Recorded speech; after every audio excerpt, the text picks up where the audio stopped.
ما شاء الله. هذا كان أخانا محمد مجتبى قد قدم أمام حضراتكم الفكاهات، فجزاه الله أحسن الجزاء.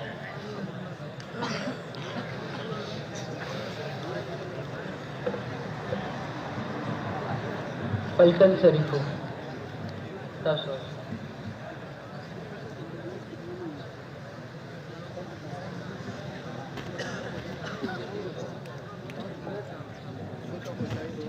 بعد تقديم نشاتاتهم أوجه النداء إلى صاحب المنصة من السبت الثاني باع كي يتشرف إلى المنصة.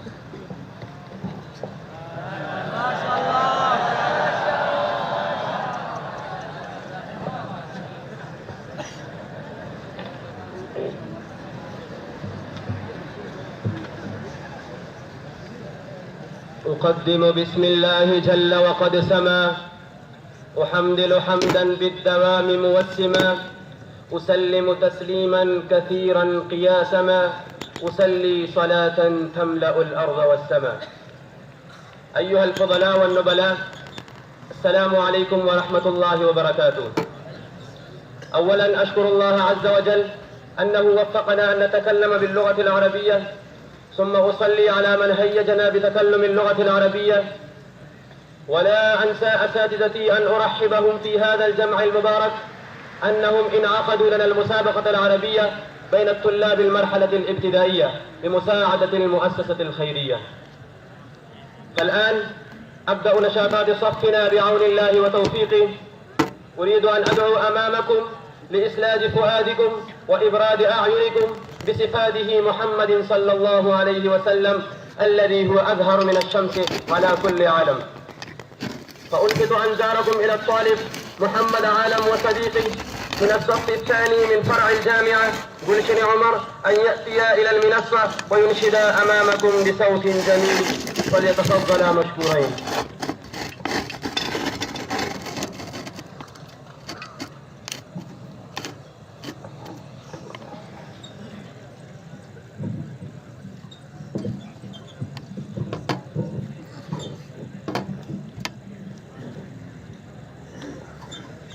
يا نبي سلام عليك، يا رسول سلام عليك، يا حبيب سلام عليك، صلوات الله عليك. أنت نور الله فجرا، جئت بعد العسر يسرا، ربنا أعلاك قدرا يا إمام الأنبياء. أنت في الوجدان حي، أنت للعينين ضي، أنت عند الحوض ري، أنت هاد وصفي. يا حبيبي يا محمد، يا نبي سلام عليك، يا رسول سلام عليك، يا حبيب سلام عليك، صلوات الله عليك. يرتوي بالحب قلبي، حب خير رسل ربي، من به أبصرت دربي، يا شفيعي يا رسول الله. أيها المختار فينا، زادنا الحب حنينا، جئتنا بالخير دينا، يا ختام المرسلين. يا حبيبي يا محمد، يا نبي سلام عليك، يا رسول سلام عليك، يا حبيب سلام عليك، صلوات الله عليك. يا نبي سلام عليك، يا رسول سلام عليك، يا حبيب سلام عليك، صلوات الله عليك.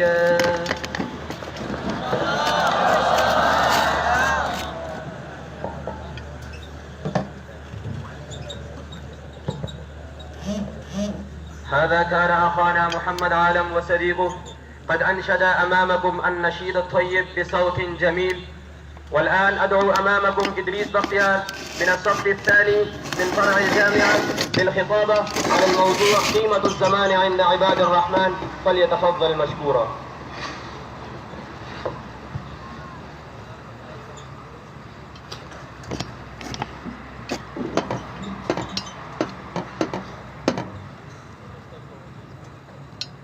الحمد لله الذي أبدع الأفلاك والأرضين، والصلاة على من كان نبيا وآدم بين الماء والطين، وعلى آله وأصحابه أجمعين.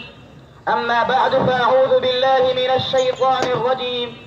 بسم الله الرحمن الرحيم. والعصر إن الإنسان لفي خسر إلا الذين آمنوا وعملوا الصالحات وتواصوا بالحق وتواصوا بالصبر. وقال النبي صلى الله عليه وسلم: نعمتان مغبون فيهما كثير من الناس، الصحة والفراغ. وما أحسن ما قال الشاعر: والوقت أنفس ما عنيت بحفظه، والوقت أنفس ما عنيت بحفظه، وأراه أسهل ما عليك يضيع. سماحة رئيس الحفل الميمون، وأحبي الحاضرين، وإخواني المؤمنين، السلام عليكم ورحمة الله وبركاته. إني لفرح جدا بما أكرمني الله عز وجل ووفقني لأن ألقي أمام حضراتكم كلمات وجيزة حول الموضوع قيمة الزمان عند عباد الرحمن. أيها المستمعون الكرام، إن الزمن نعمة جلي ومنة كبرى، فمن أضاعه لم يستدركه أبدا، وهو سيف فمن لم يقطعه قطعه، وهو مادة الحياة الأبدية في النعيم المقيم، ومادة المعيشة الظن في العذاب الأليم. وهو يمر أسرع من السحاب، لا يدري قدره ولا يستفيد منه كل الفائدة إلا الموفقون الأفذاذ. ويدل على ذلك لفظ الحديث الذي تلوته أمامكم. وكذا قال النبي صلى الله عليه وسلم: لا تسبوا الدهر فإن الدهر هو الله.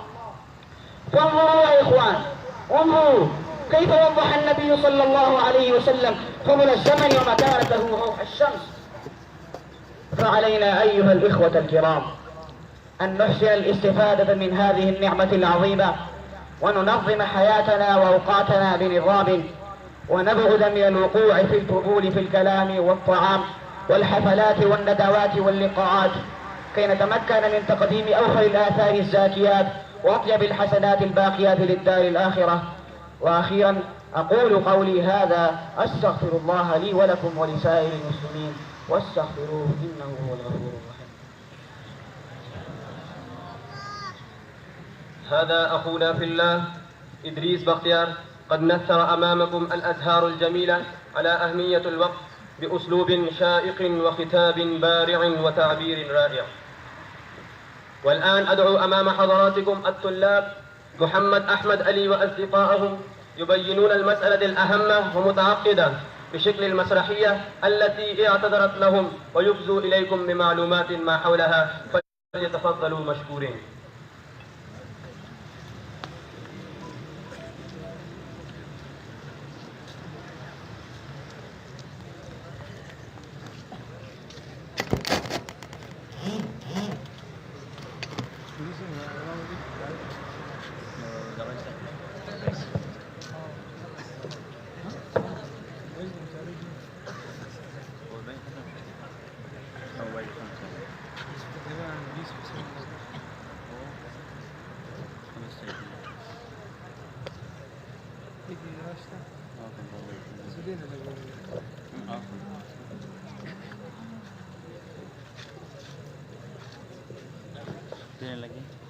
Agora, mal direito.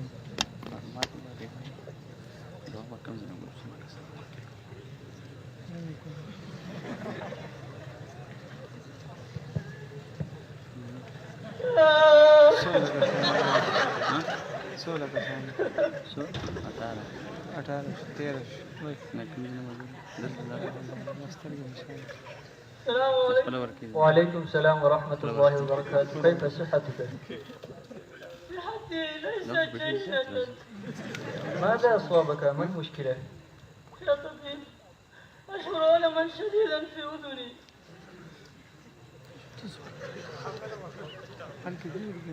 لا تتفكر ولا تحزن، سأعطيك الدواء. ولكن كيف وأنا صائم؟ استعمال الدواء لا يصل إلى المعدة فكيف يترسم؟ ولكن أعطيك الحقنة بالدواء، إنه تسري الجسم فقط لا تضر الصوم ولا تفسده، لأننا منعنا عن الأكل والشرب إذا كنا صائمين. صحيح، ولكن أريد أن أسأل عن هذه المسألة من الدكتور الآخر. السلام عليكم. وعليكم السلام، تشرف. ما المسألة؟ يا طبيب، أشعر ألما في أذني، وكنت لقيت دكتور آخر وهو شاورني باستعمال حقنة. هل يفسد الصوم به أم لا؟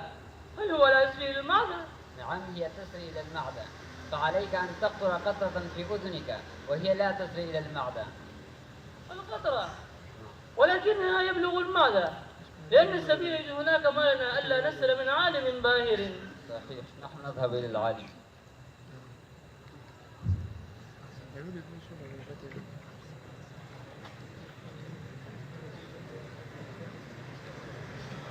السلام عليكم ورحمة الله وبركاته. وعليكم السلام ورحمة الله وبركاته. يا شيخ، هل يفسد الصوم باستعمال الحقنة أم لا؟ هل تبلغ إلى المعدة؟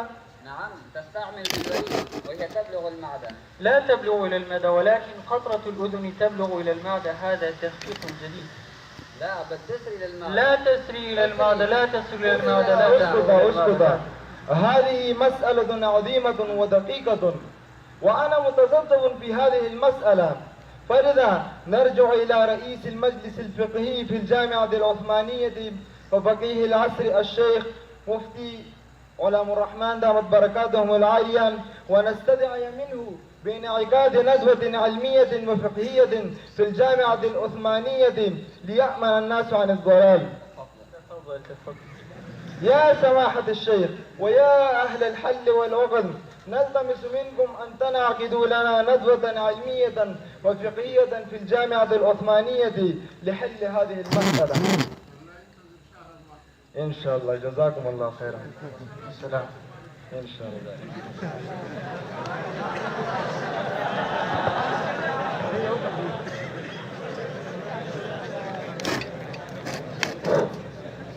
ما شاء الله. وبعد ذلك